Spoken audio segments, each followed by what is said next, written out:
Jill, do you ever get sick of talking about it?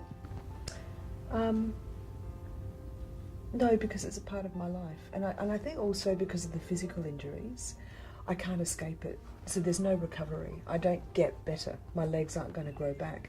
So there's a real impetus for me of how do I not make sense of it or justify it, but how do I serve this body, this strange new body I have? I have to do something that makes a difference.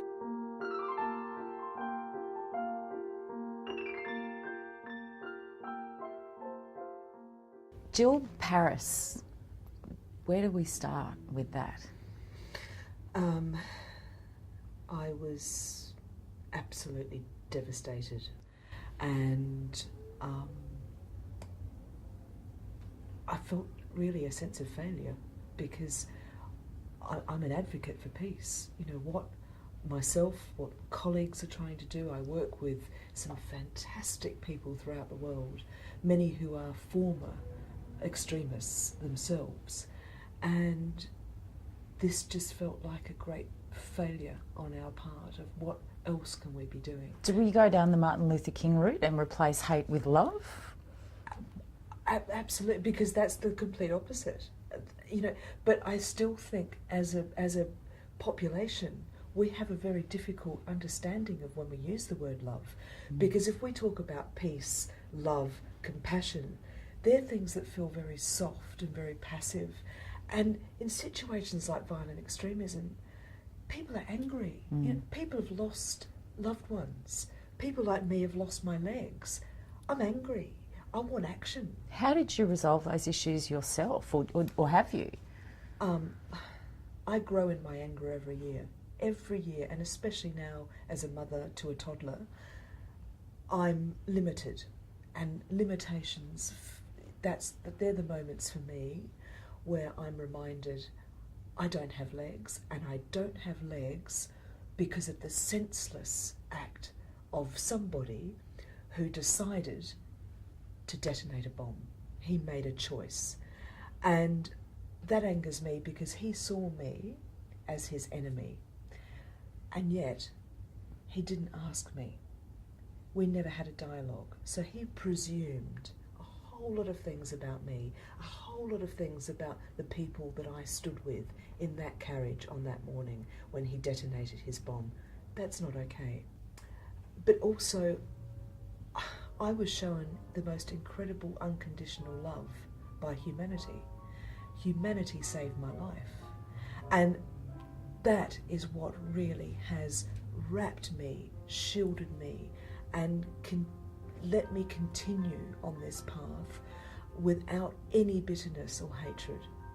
And I think it's one of the greatest gifts that I could ever have been given, apart from my life being saved, was the gift of love. And that's why I never talk about love in a disposable way. It is the most powerful thing that we have. And love saved my life.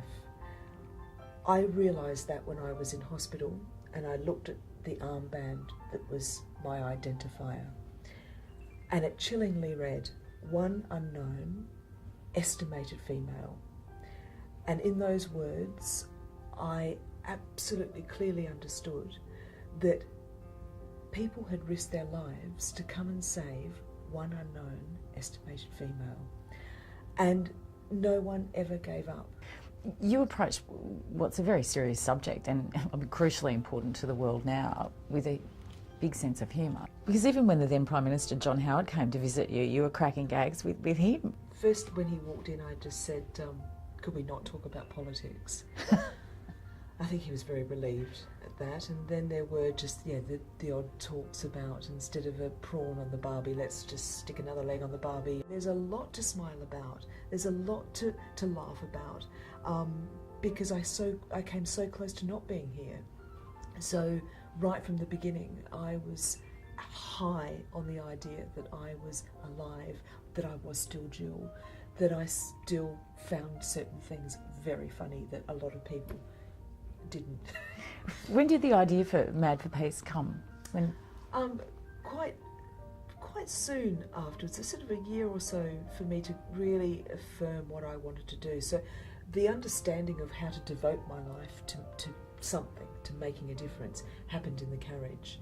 But I didn't know it was a terrorist suicide bomber until after I was woken up in hospital. And so that became then very clear. I need to look at devoting my life to deterring anyone from ever doing this again. And then MAD became a very obvious step because it was an acronym for making a difference. And motherhood? Did you think you'd be able to have a baby?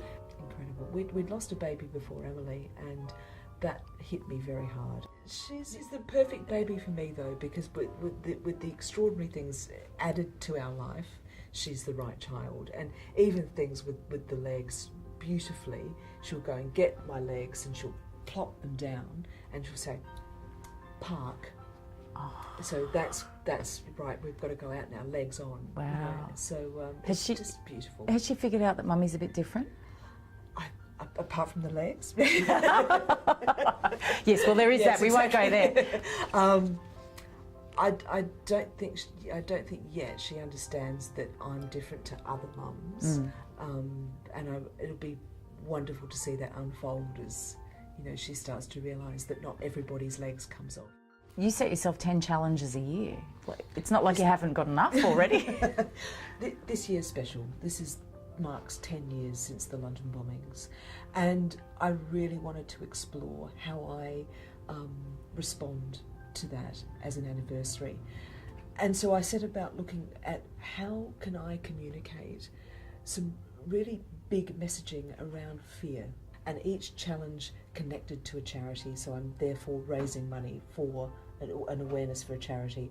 So it's been everything from tap dancing, abseiling, climbing the tallest building in Australia, a residential building, the song, so singing the song live, which was a great fear, lots of hand cycling, sharks, swimming with sharks is coming up. So it's been a very big year. Good luck with the swimming with sharks. Yeah, thank you.